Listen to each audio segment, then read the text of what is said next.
Hello, hello, hello, hello, hello. This is Tips of the Unknown, and I'm here to talk about how I really feel about WrestlePalooza. Um, I just finished watching Raw. It's the first night at Stephanie Vaquer as the Women's World Heavyweight Champion. Um, no matches. Nobody came out to interfere. She just wanted to give her speech, a victory speech, with her father at ringside, and she did announce at it was announced on Raw, but it was also announced. I saw on social media that she will be uh, at SmackDown this Friday to watch the triple threat match between Tiffany Stratton, uh, Jade Cargill, and Nia Jax for their women's World Heavyweight Championship. To see who will face her, Stephanie Vaquer, who will go to face Stephanie Vaquer at Crown Jewel at Perth, which it's at 7 in the morning for me. So, good lord, I don't know if I don't think I'm gonna be recording there because Jesus, I don't know if I am. I don't think I will be. This will probably be one of the ones I'll probably be live tweeting. But I'm interested to see that one. Also, Cody versus Seth. They kind of building that one up. They could be setting the stage for War Games in San Diego, which I really wish I could go to see. Uh, Many reasons why I want to go to San Diego, but yeah, that is one of the reasons. But sadly, I cannot. But I will be live reacting to that one, so can't wait to see that one. Anyways, getting way off topic. Um, so ESPN gave out a review of WrestlePalooza, and I gotta say, they did not hold back. They did not sugarcoat it. Uh, it largely failed for what it was supposed to be. They said it was underwhelming. Basically, no new surprises or anything like that, which you couldn't really blame them for because that's a sentiment of how everybody felt. I felt like Triple H said there would be surprises and decided at the last minute to play it safe, which sucks. Um, but they said one match truly saved it from it, sucking completely, and made WrestlePalooza more than average. And he gave this guy Andres Hale gave it a C, saying that the World Heavyweight Championship is the only reason why it got a passing grade, pretty much. And I gotta say, Stephanie Vaquer and Io Sky put on a classic. But honestly, I felt like the mixed tag team match was fun from start to finish. Yeah, it started a little slow, but that's what you're building up to. You build up to a crescendo. I know everyone wants to go like off the rail, like crazy shit, throughout from start to finish. But it's all about building up to it, and that's what they did. I do feel like maybe they took a little too long getting AJ involved in the match, officially. But it was for me. It was fun. I enjoyed myself. I debated on what was match of the night. I felt because look, Stephanie Vaquer and Io Sky put on a classic, and it was straight up wrestling, no bullshit, as I said, and that's the best kind. And but I also felt from the mixed tag team match, it had everything you wanted. It had a story. It had kookiness. It had everything that we love about wrestling into that match. And also, yes, there were some botches, but people need to understand. It's AJ's first match. Okay, in 10 years, give her a fucking break, you guys. It seen all it was. Oh, did you see it? Another botch, another botch. I seen some people who watch live streaming. Like I watched after I watched this. See some people's live streams, and there's some people in their chat talking about, look, another botch, another botch. And I was just saying, Jesus Christ, you guys have just so damn nitpicky. Like what Daniel Bryan said, fickle as fuck. I mean, honestly, you guys, chill the fuck out. But anyways, I felt like AJ did pretty damn well for her first um, match back in 10 years. And I think people should be more appreciative of that shit. But, you know how it is. Sometimes IWC ain't appreciative of shit. um, so I felt like those two matches stood out. And Cody and Drew were serviceable, but nothing. There should have been something. And supposedly there was supposed to be something. And also, Brock Lesnar beating John Cena. If anybody watched my reaction to that shit, I was not fucking happy about this. I was damn near cussing every damn minute of that match. Damn near every 30 seconds. Hell, damn, every 10 damn seconds I was cussing in that match. Because I did not want that match to start with. I didn't think John Cena should have even wasted his fucking breath on Brock Lesnar. But we got that shit instead because TKO, the greedy money grabbing bastards that they are, decided to go ahead and just totally screwed John Cena over more because John Cena's retirement tour has not been as great as it should have been because Triple H fucked it all up. You can blame a little bit of that on The Rock, but you have to put the blame on Triple H for not having something in place already.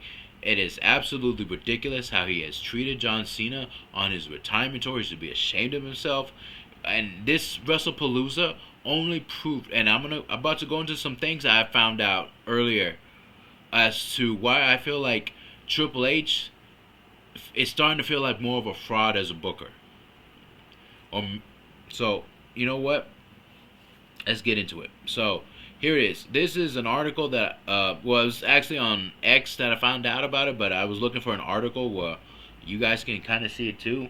So, here it is. So, supposedly, we're going to go with John Cena's situation first. So, supposedly, John Cena was supposed to win at, as of Saturday morning, they had John Cena winning against Brock Lesnar, which would have been the perfect move for it. Look, Brock Lesnar's going to do what Brock Lesnar's going to do. He's going to beat the shit out of somebody. I mean, he's going to throw a suplex, F5, multiple fucking times, maybe dance around the fucking ring like he does, but that's it. And then John Cena needed to have the John Cena moment where he rallies and comes back and wins that shit. But no, for some reason, it got switched. It got changed. Between Saturday morning and Saturday night, that shit got changed, and John Cena was slated from going from being the victor to losing in his retirement tour to Brock freaking Lesnar. Are you fucking kidding me? Triple H, what the fuck was that? The total disrespect of John Cena and his retirement tour.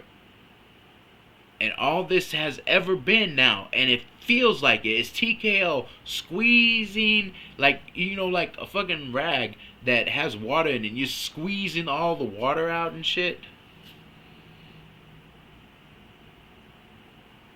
That's what it feels like they're doing with John Cena. They're just squeezing all the water out. They're just squeezing John Cena, money out of John Cena as much as they can. And then when it's done, and that looks very sus what I'm doing. That's very sus. But you guys understand what I'm trying to say here, man. It's just they're just using John right here, and my God, and just to see, and I saw the setup that they had for UFC on the Washington D.C. in front of the White House and shit like that. Okay, great, whatever. Let UFC do what the fuck they're gonna do. But John Cena had a fucking plan to end his career, to end it all in Boston, in his hometown, after everything he gave, and fucking TKO decides to put it up for a bid between Washington D.C. and Boston, and Washington D.C. won that shit. Are you fucking kidding me? I'm not blaming Boston, but it was supposed to be Boston. Hell, damn. I mean, hell, we had WrestleMania supposed to be in New Orleans, and then all of a sudden they switched it back to fucking Las Vegas. I'm telling you, TKO is only in it for the money, and they have only said that before, and they have said that more in an interview with CEO Mark, who the fuck his last name is? I can't fucking think right now. It's in the video that I had before. where he was talking about Vince only focused on family related, on the families and shit like that, and that's not what they're trying to do. They're trying to bring in, like, that's why they do. You see them always spanning out to, oh, let's see the celebrities in the audience.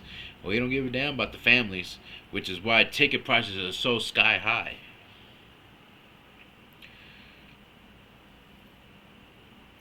And it's just crazy that you would change that, abruptly change, as it said right there. Cena, from Cena winning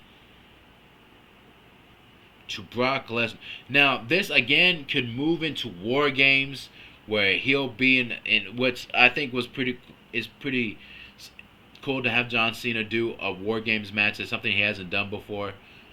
But you had other ways to do this. This was not it. Honestly, this was not it.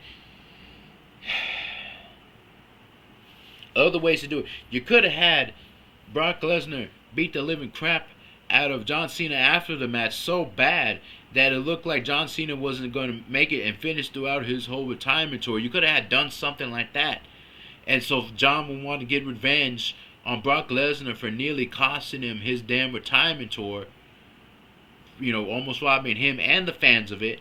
And go over there, get involved in the War Games match, and kick his ass. But no, you decided to have him lose to Brock Lesnar and decide, I need to get my get back and do it at War Games. That's fucking dumb. Honestly, Triple H, come on, bro.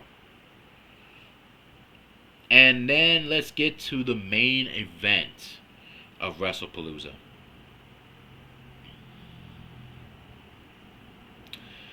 Cody Rhodes, Drew McIntyre. Now, I said this. I picked Cody Rhodes to win because I felt it in my heart that Triple H would not be brave enough to pull the trigger. I have said this before. The Rock has lost titles in a week, a month or a week. This will have been some of his shortest reigns. And he was still popular as fuck. You could have done that for Cody Rhodes. You could have done that to Cody Rhodes, but God forbid you do something. God forbid that you go out there and you take a chance. And Drew McIntyre is would be a perfect champion right now. A perfect heel champion. But no, you decided to go out there and be stupid and decide, or play it safe and decide, you know what? I'm going to have Cody Rhodes win. Straight up, clean. Have Drew McIntyre once again screw up because he got so obsessed with his own machinations. That's what you did. And it doesn't make any sense to me because now here it is, right here. This next one I wanted to get into was that Randy Orton was originally set to accidentally cost Cody Rhodes the Undisputed WWE Championship in his main event match against Drew McIntyre. But it was later decided that Rhodes would retain the title in a clean finish. The original plan, which was pitched by Rhodes and McIntyre, reportedly would have led to Cody chasing the title again, eventually reclaiming it from McIntyre, only for Orton to turn on him afterward.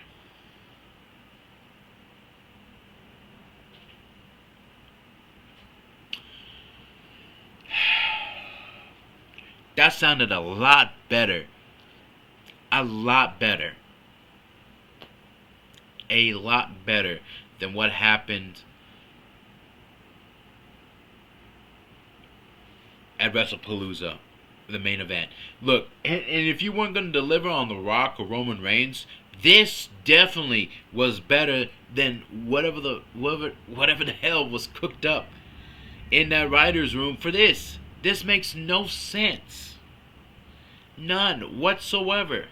Unless on a random SmackDown you're planning on having Drew McIntyre challenging Cody Rhodes for a rematch and somehow this happens, which would be ridiculous to do. It makes no sense. WrestlePalooza it's the first ever on ESPN. It's you go all out for that shit and decide and you decide to play it safe. Why? And you chose the date for AEW's pay-per-view. It's not PLE, it's pay-per-view. I'm sorry, I don't know what was AEW's, but I heard it was better. And it didn't even need to be like balls to the wall, over the top crazy for AEW, because WWE just shot themselves in the foot. Triple H just shot WWE in the foot with this fucking Palooza letdown. WrestlePalooza letdown. He played it safe, and it cost them and made them look foolish, because now you wanted to be taken seriously on your first night at ESPN, and instead you laid a big goose egg. And because of that, now everyone's looking, well, wrestling don't even seem to be that cool anyways. That's the perception that it is right now. It got so... ESPN reviewed it, and they did not sugarcoat it.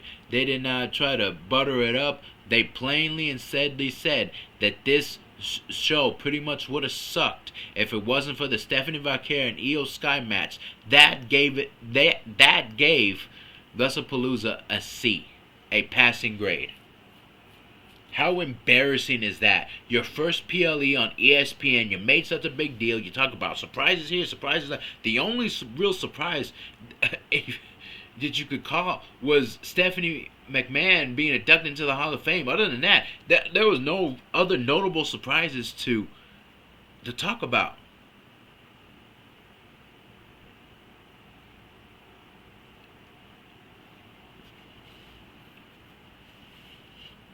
Now, looking at this one, did Cody Rhodes need to hold on to that title? Did Cody Rhodes need to win back the title? No. Now, eventually reclaiming it from McIntyre, could it have meant, like, I don't know, at the Royal Rumble? Possibly. Could it happen at WrestleMania? I don't think that would have been the case. I think Royal Rumble would have been something that Rhodes would have got back from McIntyre. But for me personally, I would have had things come to a head and Randy Orton just screwing Rhodes out of it anyways. Intentionally this time. But that wouldn't make sense either, so you would have put yourself in a box. But either way, this right here sounded better than the boring shit they had for the main event. I mean, absolutely nothing happened. He beat him clean.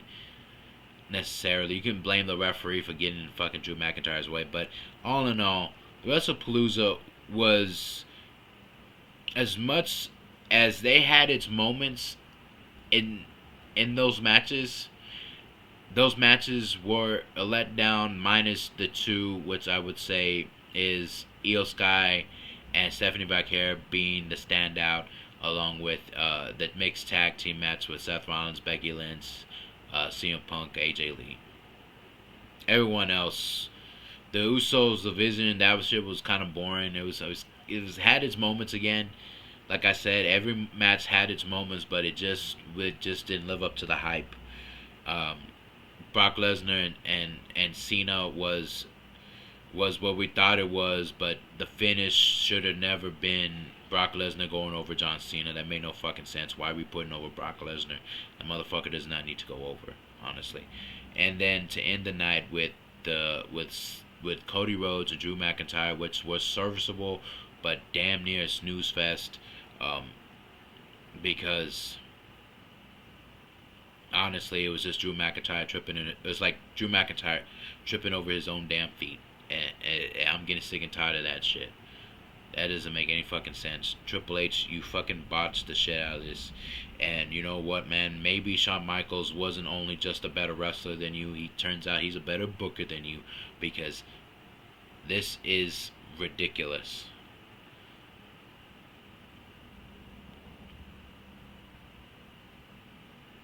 That's all I gotta say, man. Yeah, all I gotta say, that shit is ridiculous. And now we're going 3 weeks, and we got fucking Crown Jewel in Perth, Australia. 7 a.m. in the fucking morning. I know the people overseas are like saying, well, now you got to deal with how we got to deal with it, you know? So it's kind of like, okay, fine, we'll deal with it. I'm still deciding if I am going to record that live reaction, honestly. I probably, like I said earlier, I think I'll just probably live tweet it. But I feel like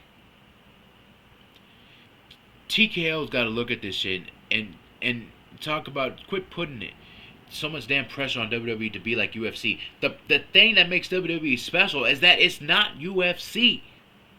Quit trying to make it out to be.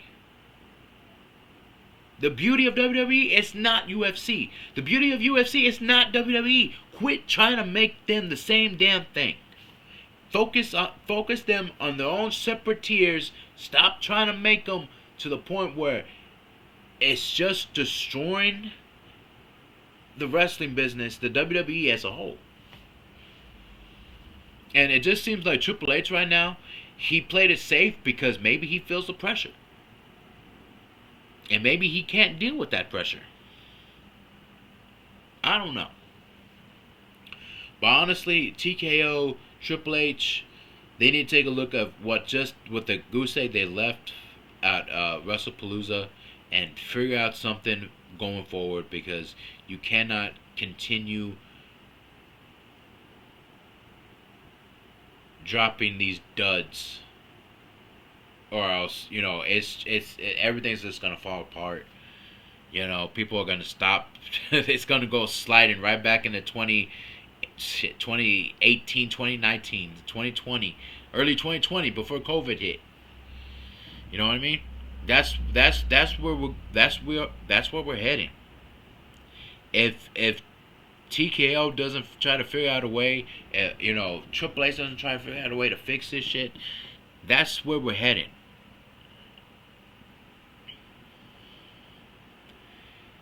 I always try to give Triple H like that the benefit of the doubt, because man, did we have such a perfect, damn near 4 years of, because things picked up during the COVID era with Roman Reigns and him pretty much helping revolutionize the business. And then when Triple H took over, things got even better from there. And damn, WrestleMania 40, the build up to that was absolutely perfect, and that's no small part thanks to The Rock. So whatever way you gotta fix it with The Rock, fix it with The Rock. Because honestly, it feels like ever since The Rock has not really been a part of this business, it has floundered. So figure out a way to fix that relationship. Bury the fucking ego and just find a way to fix it. Because right now, this shit is floundering. So that's my review of WrestlePalooza. I felt personally that it was average.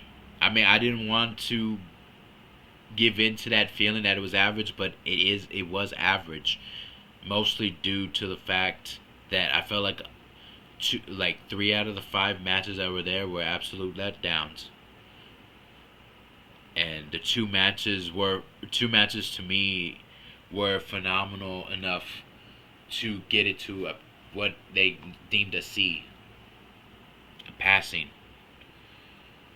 And that shouldn't be for PLE, any PLE, but mostly for your first ever on ESPN, where it's time for you to show out, and you just made a mess of everything. So honestly, we'll see where we go from here. Let's see where they go from here. I hope it's better. I'm praying it's better. But yeah, man, just hearing about how it should have been John winning and it should have been Drew McIntyre winning, absolutely ridiculous that they switched that shit. Alright. Thank you for listening to me vent. For any of you wrestling fans out there, how do you feel about this shit? Because how do you feel about WrestlePalooza? Was it great? Am I overreacting? Did y'all think it was great, or did y'all think it was a dud? And how do you feel about these finishes that were supposedly changed at the last minute? Did you like what was originally said, or were you just fine with how things played out? Let me know in the comment section. Thank you guys for watching. I truly appreciate those who actually watch the videos, and you guys just stay safe out there, man. The world, as I keep saying, keeps getting crazier and crazier, and I just hope that somehow we find our way back. Alright. Stay safe. Keep grinding. See you in the next video.